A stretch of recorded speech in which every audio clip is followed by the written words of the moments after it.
Nation, Guru Nation, Guru Nation, Guru Nation.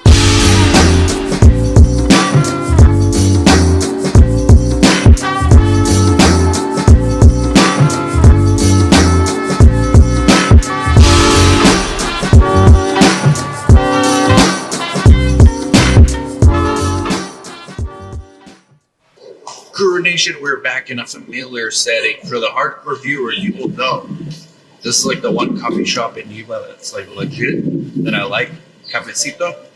Here with Jason from SelectIQ.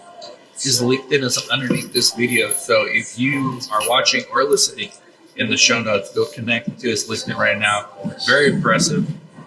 On our drive back to the clinic, I'm gonna talk to him about his Palantir theory. Because that's like its own podcast. For a long time about that. For a select niche of people. But we're here to talk about AI, medical records, how it affects sites, finding subjects. We're gonna start using it, God willing, tomorrow. Let's hope it goes well. But what made you want to get into this space? Like, I know AI is like the trendy thing. Is that, but you were working at Palantir, you guys basically invented AI in a sense. Yeah, I mean, I don't think me and my business partner, Ethan, that AI was the thing that made us get into it. It's definitely helpful. Like, it turns out that AI is very useful for what we do. But I think, Ethan and I, before we started SelectIQ, worked at Palantir in the life sciences side. We worked on research, but more like secondary research. So we worked with big pharma companies and healthcare agencies, like governmental agencies like the NIH and the NHS, doing analysis of data they had already collected from other trials. So we're really interested in staying in the world of medical research. What are they looking at this data for? Are they trying to find the exploratory uses for their IP? Yeah, there's a bunch of different things you can do. I think the number one thing, especially for a big pharma company, is label expansion. So maybe you did some research, you've probably done tens of trials on a particular drug. And it might be the case that if you looked at the data the way, you might be able to either find evidence for, hey, maybe this drug or some other indication that we didn't think of, that you could use to either, prove to yourself you should go and do another study on that, or you might even be able to follow that up and take it to the FDA and try and get federally approved labs. So that's one area. Another is virtual control arms are a pretty exciting thing right now, which is it's especially for rare diseases like cancer and things like that, these kinds of cancer. It's very expensive to get, and ethically questionable sometimes to get a control arm for a study. And so if you can get a population of patients that aren't actually actively enrolled in the study, but they can have that disease, you have a control arm. Retrospective. Exactly. Chart review, basically, but through AI and it actually make it work quick. Yeah, so we were doing pretty simpler stuff, like as far as trying to find patients, which is a completely different area of the research pipeline. And actually, we were kind of just exploring what could we do, how do we help the pharma industry, how do we help with research. And we came across our channel that actually helped us quite a lot in trying to figure out where is there an opportunity to get it done. And after talking to a lot of sites, we learned that there's quite a lot of manual going through to specify patients. A lot of grunt works. Yeah. Maybe when you've had all the staff, we try and let the coordinators at least. So within a week of them starting to work, we show them the content. I literally tell them there's no easy way to do this. Kind of a lot of it's luck. Yeah. A lot of it is you can do some due diligence, try to find the diagnosis codes. But even then, it's a lot of grunt work. There's some tricks, but what you're talking about is paradigm changing and stuff. There's nothing to do really except you see potentially qualifies as you. Except Yeah. I mean, it's pretty clear that this is something that should just happen automatically to us. Given that what we were doing before was pretty automatic, but in a part of the process. And for a long time, it's been really hard to get data out of these EHRs, and that's been one of the biggest barriers to entries. But within the last few years, it's become required that most of these EHRs, at least the ones that work in Medicaid, which is many of them, certified EHRs, they have to give you access to this data. And so, can you break that down just a little? Sure. What you were telling me, but for Guru Nation, you hear it. What was the purpose behind that?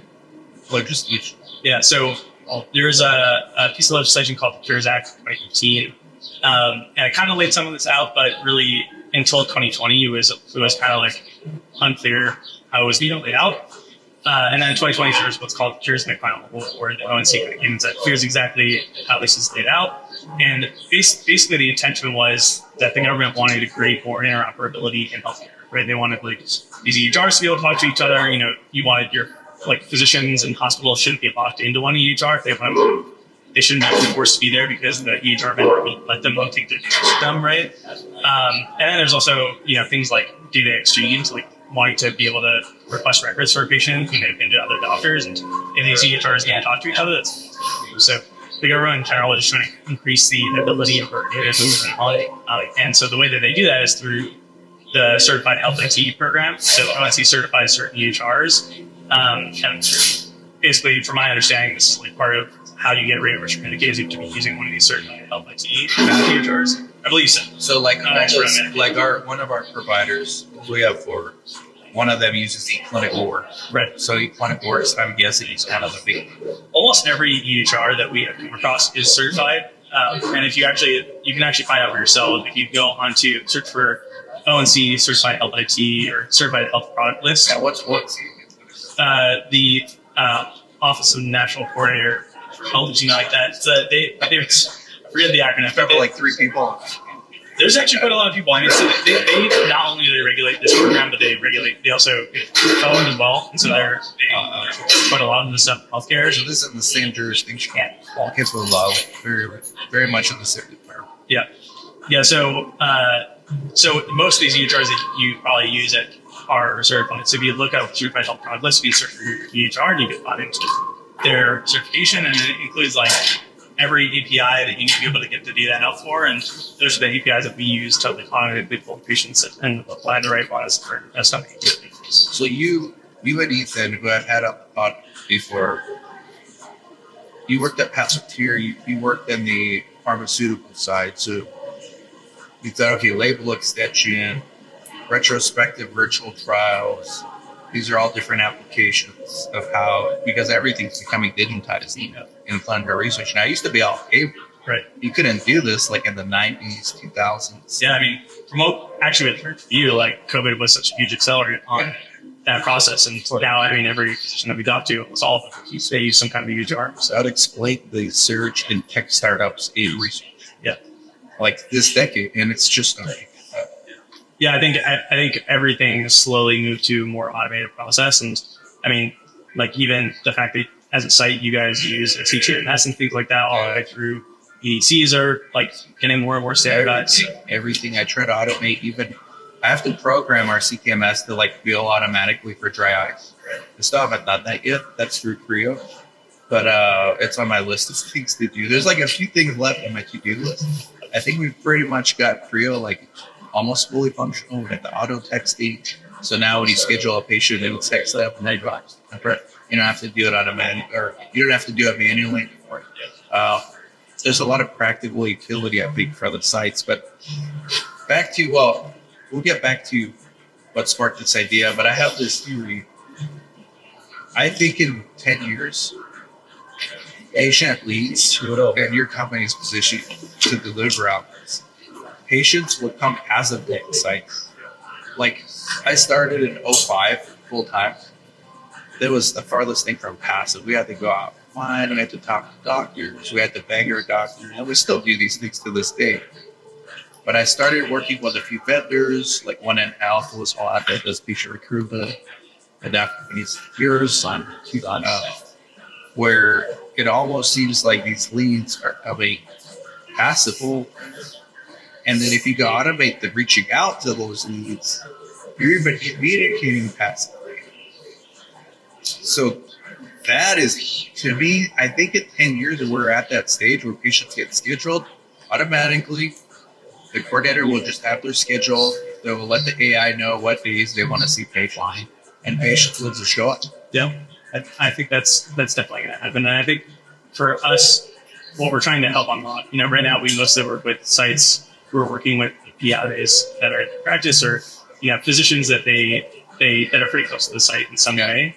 But there's so many. I mean, the best patients are sitting around in the EHRs of like local doctors, right? And those doctors are not all research; they're just physicians. And so, eventually, our goal is to like make it so that all those doctors can participate in research in some way, so that they can get patients to sites where there's research happening relevant to those patients. How do you think that happens? So, like, do you think doctors will want to refer patient research? Like, there's a whole thing around physicians of they're so guarded against their patients, and especially something that's expert at like a clinical trial.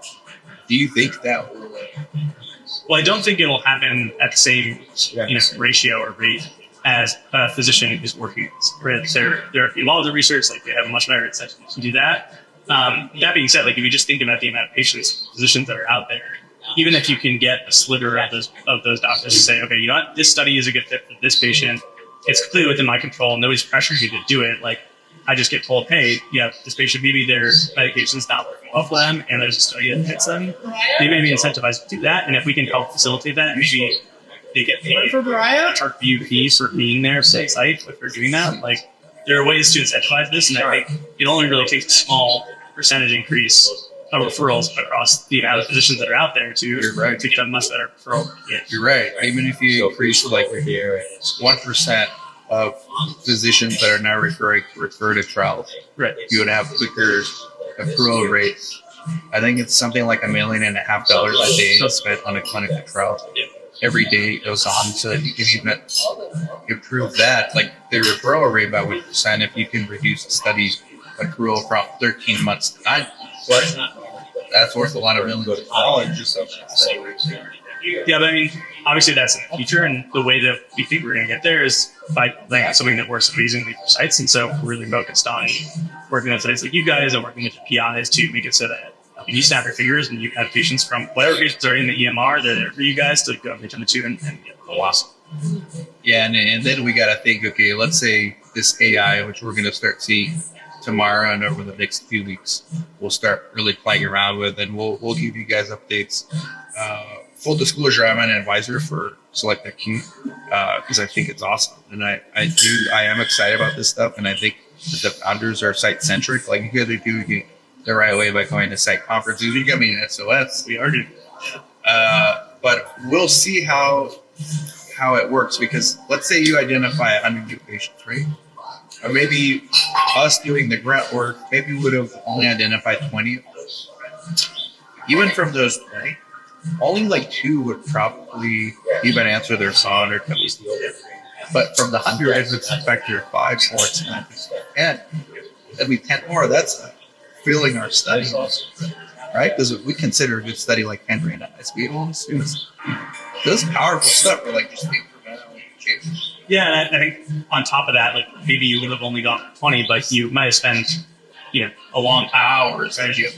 And so we can do all of that in an instant. And then I think part of the trick too is like if you're forced to go through these EHRs annually, that's AR and out, you're not going to just you're not going to just find like the best patients, because you're going to find the first patients. So you're going to find the first 20 that fill up to 10 hours that you had to do this. And what we can do is we can say like, here are the best patients across the entire population.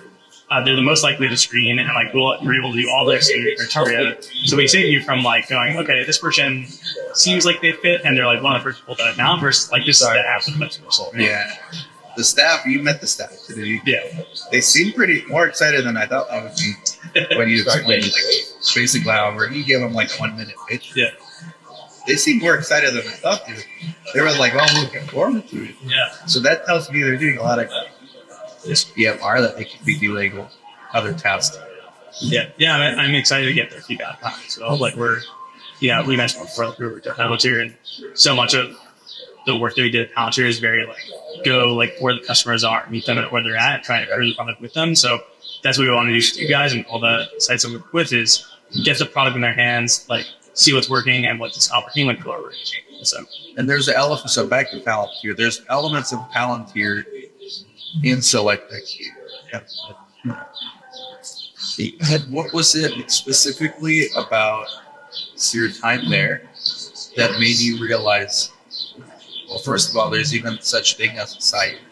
Because you guys are working at NIH, CDC, I could imagine like big pharma, only the biggest of pharma who have time to mess around with this kind of stuff, right? What made you see the site pain point from that? That's a huge leap. Yeah. Well, Palantir doesn't get any credit. You get all the credit. I mean, I think we were definitely really interested in research, but most of what we did at Palantir was so far removed from the site side because we were doing secondary analysis, and so problem one is somewhat similar, right? Like finding patients. That was a lot of like what we were doing, and trying to cohort them in different ways. But so you guys were like Palantir, you were manually looking through for these retrospective studies. Yeah, it wasn't. I mean, Palantir didn't have the data. We worked with the customers to do it, but it was very much like helping them build out these like different analyses. So working with patient data, it's similar in some ways, right? But we were very removed from the site. Like I don't think we really thought a lot there about how like actual first research actually worked. And so when we were kind of trying to dive back in, like figure out what we were going to do on our own, like finding your channel was a huge leap for us because we got to learn so much faster about like what research really looks like on like Elm. So that was our first foray into like sites, and then we were like, all right, we have to go talk to sites. So we spent like a couple months like just meeting with as many sites as we could. Anyone that would want to talk to us. What was the feedback you got? It was great. I mean, first of all, we learned how overworked CRCs are. Were they skeptical of this? Honestly, I think that the biggest skepticism that we got, and you said it to me today, was just like, does it really work? Because that's like, I still don't believe it, man. I think so. I mean, we'll see it. But yeah, I think that the health data has been so locked up for so long. It's kind of hard to believe that you could do something so easily. So and we're still new, right? So we're gonna find out. We're working with you guys at clinical work for the first time, so hopefully everything goes well there. But that was probably the biggest thing. But I think everyone were like, if it works, this is gonna save me a shit. So that's where we're going. Did you find that sites, because sites are pretty frugal, they don't necessarily want to pay for things, even if they know it's gonna work. It's great. To some extent, I'm in this mentality. I'm in this mindset as well. Maybe not as extreme as many. I'm a more, I guess, open-minded, but this tech stuff is not free. It's not cheap. It costs money. So if I'm going to use this AI tool, then I'm going to use a e-source. Then I'm going to use a CTMS. Now I'm just nickel and dime to death. My profit margin is going down. The workaround is to get sponsors to reimburse me for it, which I can get 3 out of 4 times if I have good justification. And I think that's where the vendors, I think, can be helpful. Creo does a really good job of helping sites. They actually give the sites the justification language for their. Mike was on the similar track with you. They had their exits. What are your have you been at these kind of discussions with both sides? Yeah, I mean, because we're at a scene right now, we're focusing on like the early adopters like you. We're like, look, I'm going to get paid by randomizing patients, so it's worth leading to me to get them to register. But I also recognize that cash flow is an issue for a lot of sites, and also just like spending money on SaaS software is not like part of the budget. And so, short term, what we're doing right now is we're working with you guys and like going to make you more money, and so it works out that way. But the next goal is to help sites either get reimbursed for sponsors or some other way of getting sponsors to pay for it, because at the end of the day, randomizing patients, the people that get the biggest benefit is the sponsor, right? And so that's where we want to go. Actually, right now we're working just to the sites we have. It allows us to move faster and just like learn more about I think there would be a distinct way to approach the sponsor. Yeah. With enough, I guess, proof of concept. And you guys collecting this data. These are the sites you think. Yeah, all of our pilot sites were, trying to work with them to build case studies. You're Palantir, guys. You have data on everything. How much of that is true? You guys have metrics on everything. Like you're trained. Although you can't see. I'm talking about Palantir and the startup world. We were with the field foundation. This is like hammered, right? With metrics. The data is everything, metrics. Yeah, I think the thing a lot of people think about with Palantir is that it collects a bunch of data on everybody or something like that, which is definitely not true. It's really not. It's actually the opposite of how Palantir works, which is what we try to do with SelectIQ, which is like the data is owned by the person with and is extremely, we treat the data very carefully. Like Palantir, one of the biggest things in that is security. And so we focus on like, how do we compartmentalize data so it's just the site that owns their data. If we're done working with the site and the physician, that we close down those accounts, the data is deleted. So we're pretty careful about that stuff. And I think with Palantir, what people get confused about is like working with companies that have lots of data themselves. So obviously it's Palantir channel, right? Same thing with us. We don't have data or customers. So you're empowering the customers to unleash their data. Except they have the data there. It's theirs. They don't know what to do with it. They don't know how to. It's just all that. Exactly. I mean, the fact that you have to like in each of these EHRs to apply the patient certain ICD-10 code or a certain ad that you have to like click through billing pages is ridiculous. Insane. Yeah. And they're just, I mean, it's not, the EHR vendor's not set to make this. Right? And you gotta look back 20 years from now. Adele, why did they research? I'm pretty sure that's going to be the case. Yeah. I mean, we were talking about this, I think, off camera a little bit. It's just the idea of how much digitalization is going to continue to shape our career. The more these processes can be automated, the more the sites focus on what they're really for that. Why not be wasting time on career boxes like going for the EHR, just like automate text messages and things like that. So I think that streamlining will continue. But like you said, like building software that works for sites first is the only way that's going to happen. Otherwise, sites will just keep doing what works for them, right? Yeah.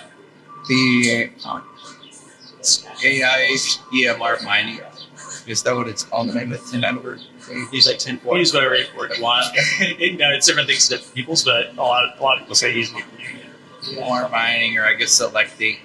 SelectIQ, that's the name, right? Intelligence. Yeah, I kind of think about it as like we basically automate use, right? It's like we automate eligibility as much as you can from the It's already done. Like pre-screen of that in A instead. You put this thing in. This space is somewhat crowded in recent jerk-out. I would say so. There are definitely other competitors, but it's such an obvious thing, right? As we're discussing here, but it's difficult. I think part of it is that it's been really hard on you for like, I mean, you can just tell by when you talk to sites, it's not like everyone's using Creo, you know, like, and I think the reason for that, there's a lot, but the biggest thing is just that until recently, like, it's just not been possible to get the data out easily for most of these EHRs. And so that piece of legislation that I was talking about, one of the biggest pieces that we rely on, the cumulative effect and the privacy. So a lot of these EHR vendors just figure that we'll have this, like, that have this. That's very neat. With all the VC, we were talking a little bit of my company's, I guess, Palantir problems. Well, everybody probably did this as well. PCs acquiring sites, bigging them off to bigger site networks on the systems. VE flips it to 0. Eventually, someone's going to go couple. Do you see SelectIQ being like a secret weapon that's so valuable that one of these PEs or PCs comes in and acquires it just for their... Yeah, I think that the people who are like the most, like, ultimately, I think that a lot of these PE firms that are using it, what they do is they make things faster and more right? It's like, this is the kind of thing that probably people really like. But I mean, our goal is not to just like pawn it off to the no wants to buy it. Like, I think our goal is to build a really strong sites, and then like once we have perfected like this part of the product, what else can we do to help sites automate things that are going on in the process? And so that's what we're focused on, is just building read sites. See what happens with the PE flipping. Do you think the AI of this is like eventually ubiquitous? Like, I think technologies are the inflationary force too. Yeah. For everything gets cheaper over time. Increases efficiency like hell, but then it gets cheap to the point where it's free. And I know we're in the early innings. It's looking out to be great decades. Do you think you're just going to be able to build your own and really be this sort of thing? Yeah, I mean, I think that a lot of the AI stuff will be easier to use as a key, right? Like, I mean, constant chat. Yeah, that's just the beginnings of what's going on there. So, I don't tend to see the future. I think we really only see a couple of years at a time. So, I think that what will happen is, a lot of these things will get easier to do yourself, just like, it used to be easy to do basic, it used to be really hard to do certain basic computations on a computer. Now you can do it on Granted, like those things will get easier, but the business will change a lot. Yeah, we're gonna be around in like 30 years, and so I'll be jaded with it. That's, to me, this is interesting stuff. And last question as we wrap up. Thank you for your time. Everybody go connect on LinkedIn right now. Go to connect or in the show notes. You check us out at SelectIQ.ai. SelectIQ.ai blog. You can, we'll put that underneath this on AI. Is there a limit on how many studies? It's like, No, we'll work in as many studies as you want. I mean, we're right now still in the kind of like doing pilots sort of with sites that are going to be like doing early partners with us that want to kind of work in with us to develop the product a little bit. So we are like limiting our sites we work with, but if you're chat to us, we'll have a chat. So Guru Nation viewers can luck out, or listeners, like get in on the early stages of this before it gets hot. Yeah, I mean, if you want us to pilot the product with you, then we. Dope. Well, thank you so much, Jason. You'll be seeing a lot more at SOS and throughout videos. Happy to be honored, actually, to be advising for you guys. I think it's really cool. Glad that Ethan reached out. It was persistent because I didn't know that I was texting me from 5-2. I just thought it was someone I knew. You was like an example. I was very confused, man, but now it made sense. Once he said Palantir and I owned some stock, it got interesting to me. I'm like, all right, what is this ex-Palantir? And there's two of them. That was enough for me to get convinced that this has huge chance for your pedigree and all that. And so everybody go connect. This LinkedIn are amazing. And hopefully you can choose that. So as LinkedIn, thanks so much for coming on. Yeah. Many more videos in the future. Cheers. See you all on SOS.